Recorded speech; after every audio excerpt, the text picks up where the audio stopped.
Messieurs les officiers généraux, messieurs les colonels, j'interviens en tant que défenseur des droits de l'homme et des libertés fondamentales.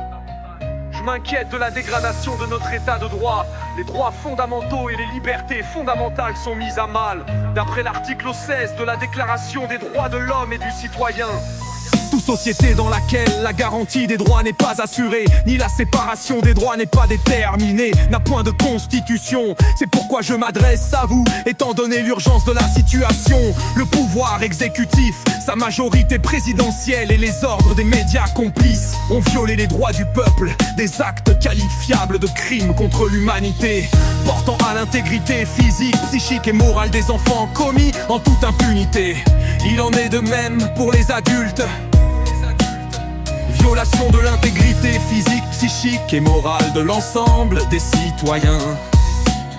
En les manipulant via les médias les plus importants et attester le degré d'obéissance ont été employés par le pouvoir exécutif à travers les médias. Les méthodes correspondent à ce qui est décrit dans la charte de coercition Biderman et aux expériences de Stanley Milgram, menées en vue de mesurer le niveau de l'obéissance à un ordre contraire à la morale. Terrorisme d'État, en se procurant des produits qualifiés à tort de vaccins, qui peuvent être plus dangereux pour la santé que la maladie elle-même. Il s'agit de produits pharmaceutiques, encore en phase d'expérimentation, produits injectés souvent consentement éclairé. Au mépris du code de Nuremberg et de la convention d'Oviedo, le pouvoir exécutif se rend coupable d'actes de terrorisme et de génocide. Les vaccins RNM sont potentiellement des armes biologiques. Les qualifications juridiques principales sont donc les suivantes.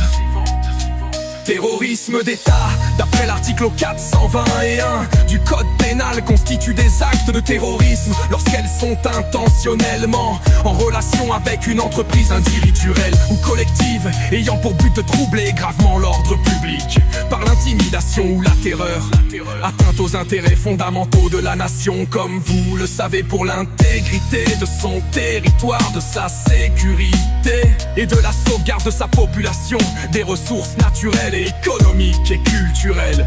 D'après l'article 211 du code pénal, constituant un génocide fait en exécution d'un plan concerté tendant à la destruction totale ou partielle d'un groupe national, ethnique, racial ou religieux, ou d'un groupe déterminé à tout autre critère arbitraire, ou de commettre ou de faire commettre à l'encontre de ce même groupe l'un des actes suivants: atteinte volontaire à la vie, atteinte grave à l'intégrité physique ou psychique, soumission à des conditions d'existence de nature à entraîner la destruction.